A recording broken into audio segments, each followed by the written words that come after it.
November 15th, 1949, brought Escape to its 85 broadcast 3 Skeleton Key. At a lighthouse on a rocky key off the coast of French Guiana, Jean, Louis, and Auguste keep their isolated station under difficult conditions. Then a derelict vessel arrives, carrying rats toward the tower and turning the keeper's outpost into a place where every man must stand by the others. Elliott Reid, William Conrad, and Harry Bartell head the cast in James Poe's radio adaptation of George Toudouze's short story. From CBS, here is Escape, 3 Skeleton Key, and now the original broadcast. Tired of the everyday routine? Ever dream of a life of romantic adventure? Want to get away from it all? We offer you Escape.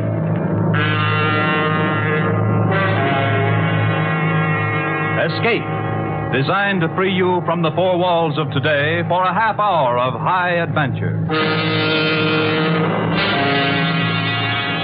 Tonight we escape to a lonely lighthouse off the steaming jungle coast of French Guiana and a nightmare world of terror and violence, as George Toudouze describes it in his hair-raising tale, 3 Skeleton Key.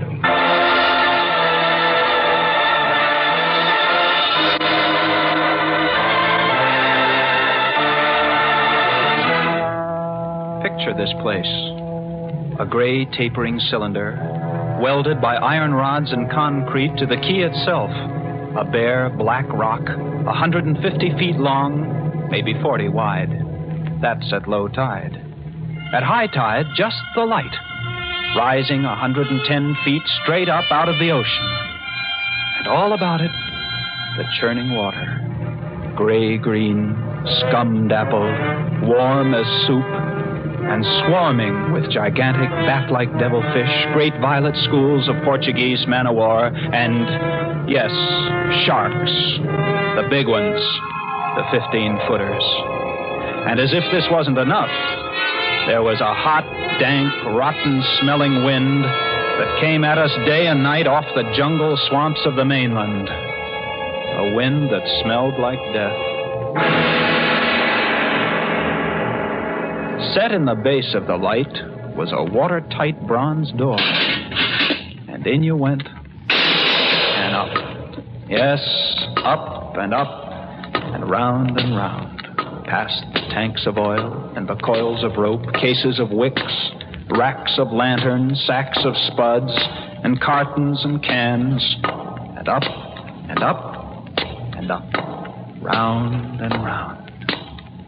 Over the light storeroom was the food storeroom, and over the food storeroom was the bunk room where the 3 of us slept, and over the bunk room was the living and cooking room, and over the living and cooking room was the light.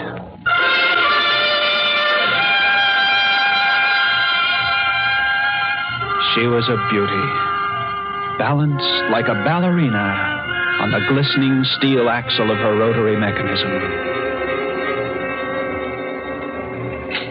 At night, you'd lie there on the stone deck of the gallery with the light revolving smoothly and quietly over your head, easing her bright white eye 360 degrees around the horizon.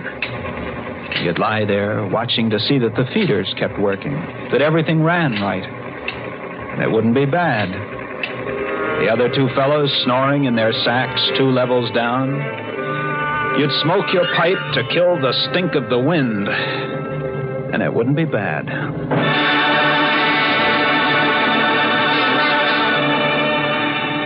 About those other 2, Louis and Auguste, what a pair.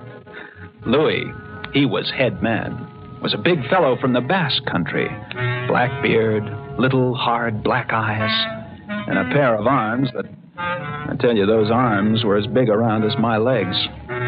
Yes, head man he was, and what word he let go was law. Silent fellow, and although I spent my first 2 weeks trying to strike up a real conversation, the most I could ever get out of him was... I took up this profession because I don't like people. They talk too much. It's quiet work, light tending.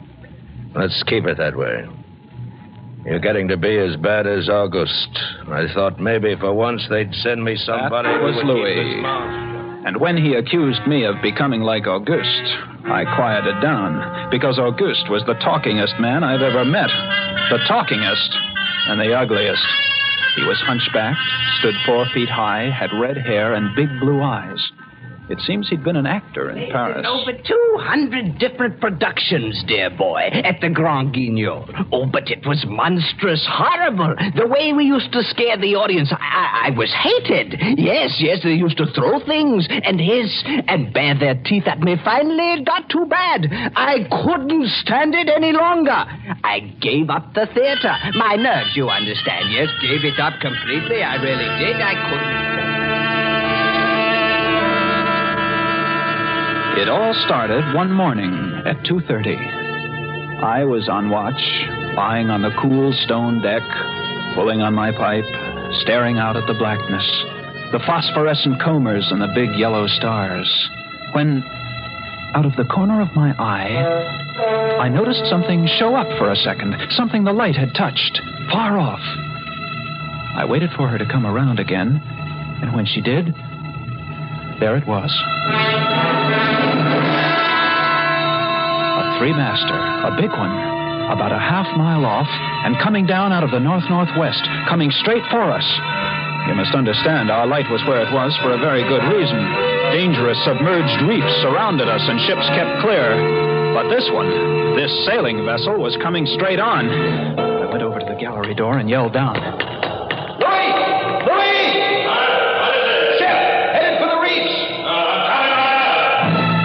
The glasses out now. I couldn't read her name, but I could see her quite plainly. All sails set, the foam creaming away under her bow, her beautiful lines. A Dutch ship, I guessed her. Why didn't she turn?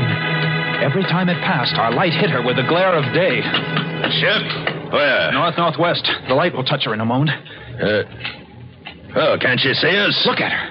She just keeps coming on. The square heads. What is it? What is it? Watch. North-northwest. Ah. I know what it is. What? The Dutchman, the Flying Dutchman. We did a play about her. What a performance. You ghastly galleon, hag-ridden, curse-driven, must-on... shut up, will you? She's luffing. Yes. It's a sloppy way to come about. She's derelict, that's it.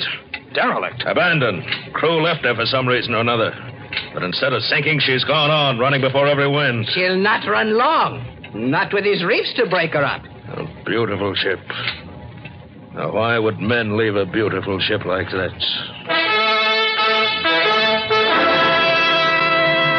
She didn't ram us, although we all expected it.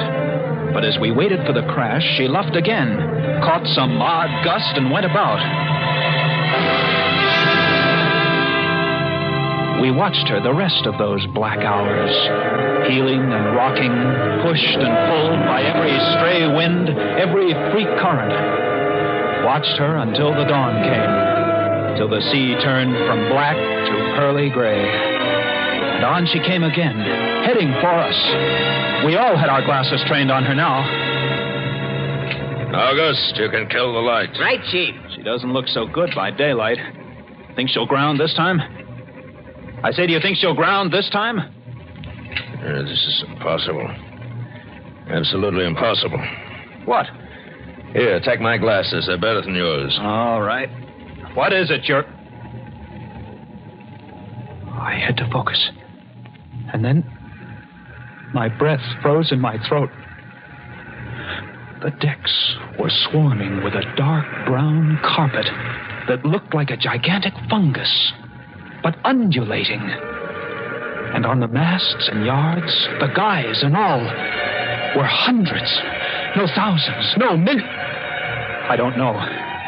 An inestimable number of tremendous rats.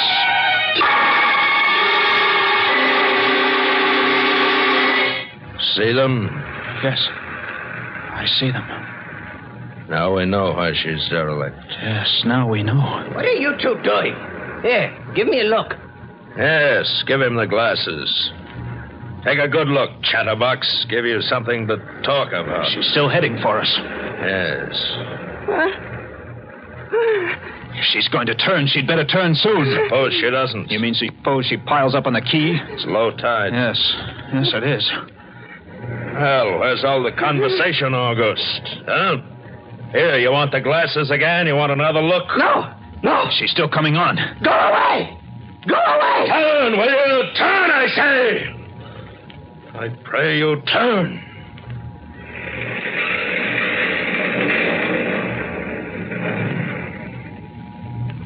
Cracked up. The rats. Look, on the water, like a carpet. They're swimming. Sure, they're swimming. Those are ship's rats. But they're swimming for the rocks. The door below. It's open. Well, come on. And down we went, racing down the stone stairs, taking them 3 and 4 at a time. Scared? You bet we were scared. Auguste, you get the windows. Maybe they can climb. We don't know. Right, Chief. But hurry. Look. You see them? No. Oh, yes, I do. Up at the other end of the rock. Look at them. Millions. They smell us. Here they come. Well, close the door. I can't. Stop. Here, let me. Move, you. Yeah. Made it. Holy, that was close. One got in. Look, there. Well, get him. Watch it. Catch him. What a brute. He was as big as a tomcat, bigger. And his eyes were wild and red, his teeth long and sharp and yellow. He went for us, starving, ravenous. And we fought him, fought that one rat all over the room. It was, oh, believe me, I don't exaggerate. It was like fighting a panther. I got him. We'd better get aloft. As we ran up the winding staircase, we passed the tiny windows of the various levels, and at every one was a thick, wriggling, screaming curtain of brown fur. I was ahead of Louis, and I dreaded each successive level. Suppose they had found a way in. Look at them. Oh, will you look at them? It's a nightmare. Will you look at them? The air of the gallery was thick and fetid with the stink of them. The light was dim, brown, filtered through the crawling mass that swarmed over the glass, all about us. We couldn't see the sky. Nothing but them. Their red eyes, their claws, their wriggling, hairy snouts, and their teeth. The rats. They screamed and howled and threw themselves against the glass. They were starving. And we 3, we stood very quietly. Oh, very, very quietly, in the center of the glass room, under our beautiful light. And we waited. What can we do? What can we do, Chief? Take it easy. I can't. Just can't. It won't do any good to stand here and shake. That's right. Go away. Do you hear me? Go away this instant. They won't go away. Not until... Where is it, Chief? Not until... What? Not until they've been fed.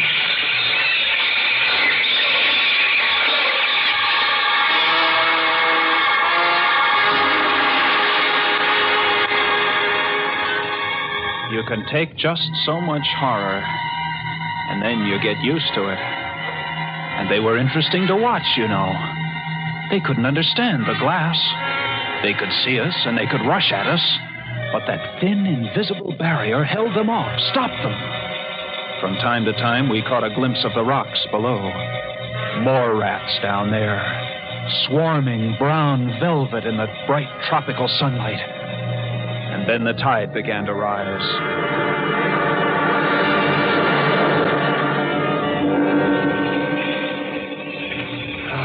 If only it had drowned some of them. Ship's rats don't drown. No, sir. You can't drown one of them. They're all climbing up the tower. This bunch around us is getting thicker. Say, what's the time? 6:15. You've got first watch, Sean. All right.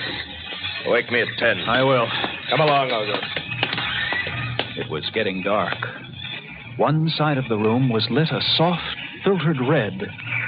Sunset through the rats. Oh, very pretty.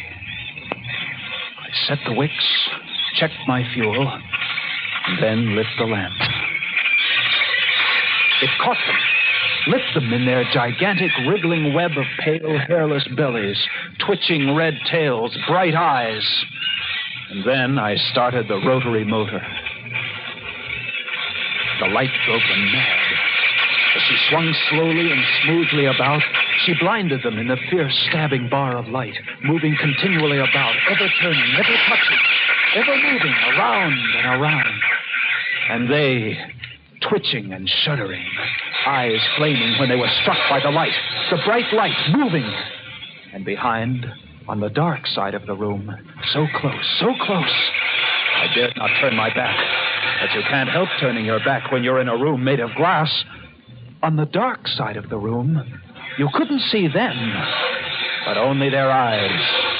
Thousands of points of blank red light, blinking and twinkling like the stars of hell.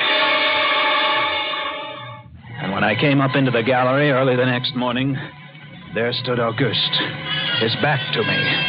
He was bowing to the rats, waving his arms and making a speech. Dear audience, I am going to play once again that magnificent role which made me the toast of the Paris theater. Prelati, the evil genius of the medieval underworld.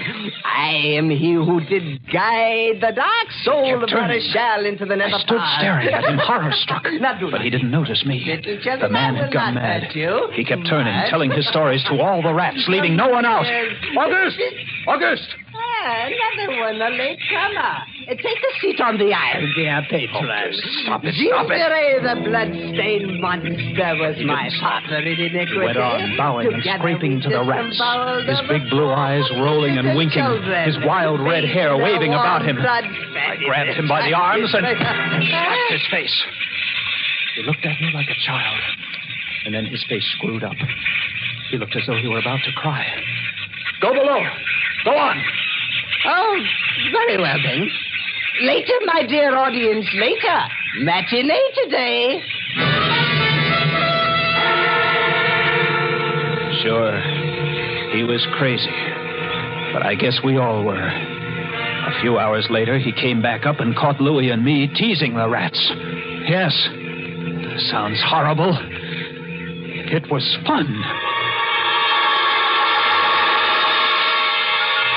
We would get right up against the glass and make faces at them. It drove them crazy.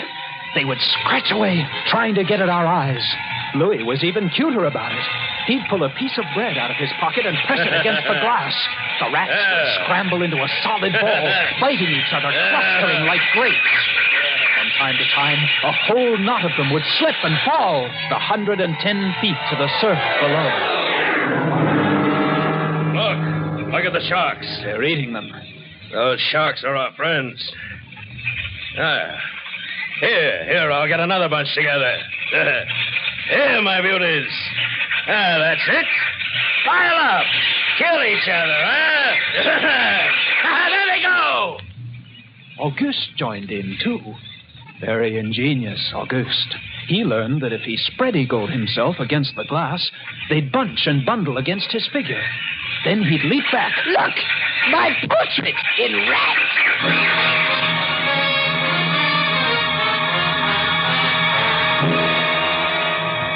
It went on all day. And then I was lying in bed. It was about midnight. I was very tired, and I was just beginning to fall off to sleep when I became conscious of a new sound. I couldn't figure it at first. I got up, lit the lamp, and went to the window. Even as I looked out, I saw one of the panes begin to sag in. They had eaten the wood away. Louis, come quick! What is it? They found a way in! I held the glass with my hand. Now they were all going crazy, and assured of the success of this maneuver, were all nibbling away at the wood. Louis ran below and then returned with a large sheet of tin. We spread it against the window and hammered it into place. Even as we did so, we felt the heavy bodies thudding against the other side as the window gave way. There. That ought to hold. If it doesn't, we're done for. Rats can't eat tin. No, they can't. But what was that? I don't know. Came from below. The storeroom window.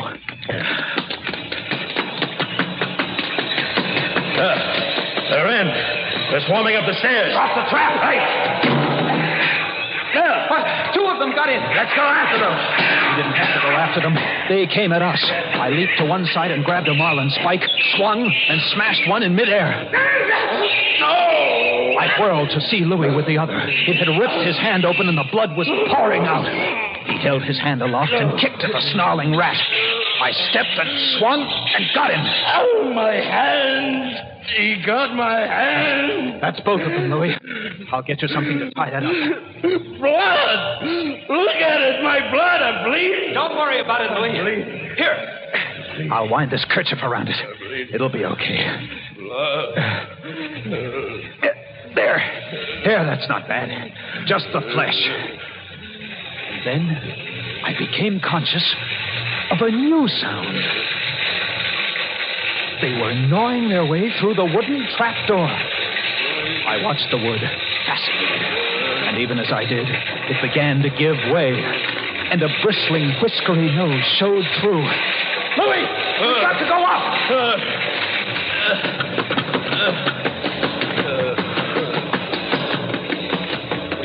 The next level was the living quarters and kitchen. I slammed the trap there, but it too was wood. Oh, my blood. What are we going to do? I don't know. They'll be through this one in a minute. To the gallery. The trap door in the gallery is metal. Good. Come on! We made it. We lay across the trap door, exhausted, while below us the rats took over the entire tower. I could hear them howling and fighting over our food supply, our water, our leather. And all about us, the others screamed and glared in at us, swayed in a tangled mass, hypnotized by the ever-turning light. By morning, the air in the little room was horrible. Until now, we'd been getting air from the tower below. Now that was sealed off, and so was all our food and water. We lay exhausted, panting, waiting, and the hours crawled on. I was almost dozing from fatigue when I saw a sight that brought me to fast. Would you like to come in, my beauties? Would you?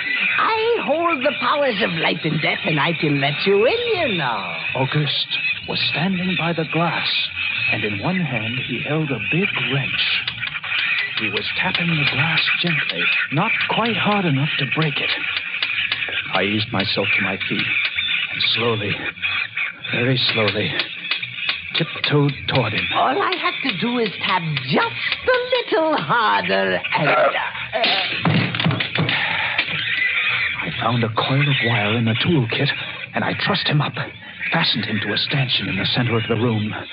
Louis was of no help. He lay on his side, looking at his bloody hand, weak and sick as a baby. So there I was, a lunatic and a coward for company, and all about, watching our little drama, the rats.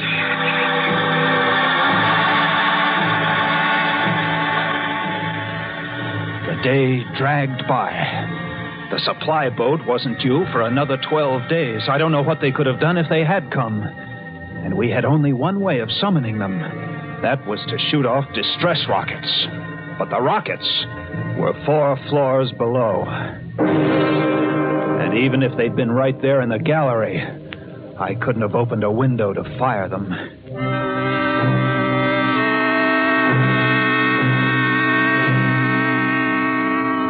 That night, I tended the light, but its flame was devouring our oxygen. The following day, we lay thirst-tormented, starving, waiting. And the following night, I again tended the light. But the small supply of spare wicking we kept in the gallery had become exhausted. Quite suddenly, at about midnight, the light went out. There was nothing I could do. Wicks were stored 3 levels below. Nothing I could do. Nothing.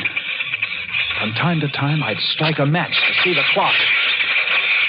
And when I did, it lit up the million red eyes about us. All about. Watching. Waiting.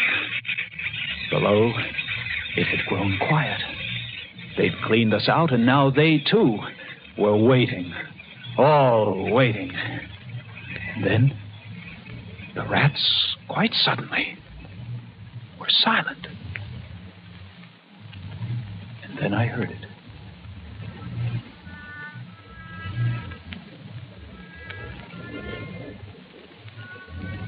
And then I saw the sky and the stars. The rats were gone. I went to the glass. Out there on the water, a small freighter, a banana boat, showing a few lights, came softly and innocently towards us. Our light was out. They didn't know. I wanted to open the windows, to call out to them, to warn them somehow. But I was afraid. What if the rats were hiding from me, tricking me? So I waited.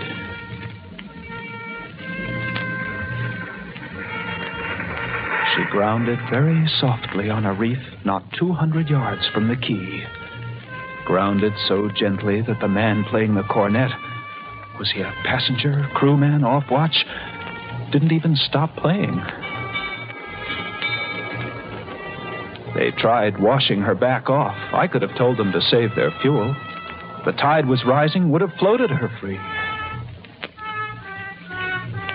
And I waited.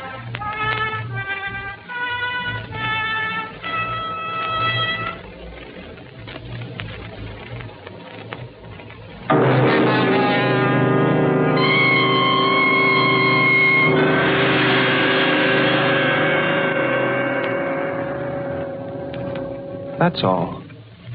That's the story. The sun came up, and there wasn't a rat on the whole quay. Every last one of that terrible army had left us, gone back to sea on their new ship. Auguste, insane asylum. He never recovered. And Louis, they took him into Cayenne, where he died of blood poisoning from his bite. Yes, that's the whole of it. And if you'll excuse me now, I must go set my traps. No, mouse traps. No rats in this lighthouse. I should say not. Life in the lights isn't bad. But sometimes, when I see a strange vessel approaching, I get a little nervous. Sure. Somewhere on the seas, there's a little banana boat without a crew. That is, without a human crew.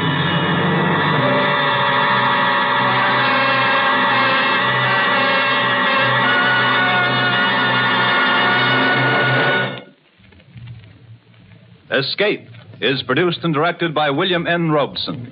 Tonight we have presented 3 Skeleton Key by George Toudouze, adapted for radio by James Poe.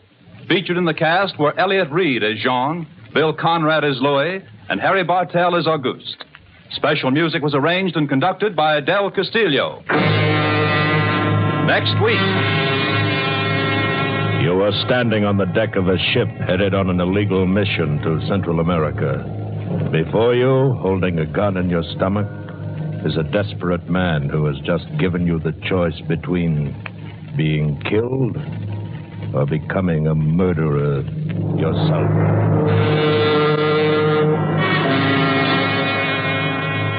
Next week, we escape with John and Gwen Bagney's exciting tale of a murderous trio of gun runners in Central America, Maracas. Goodbye, then, until the same time next week, when once again we offer you Escape.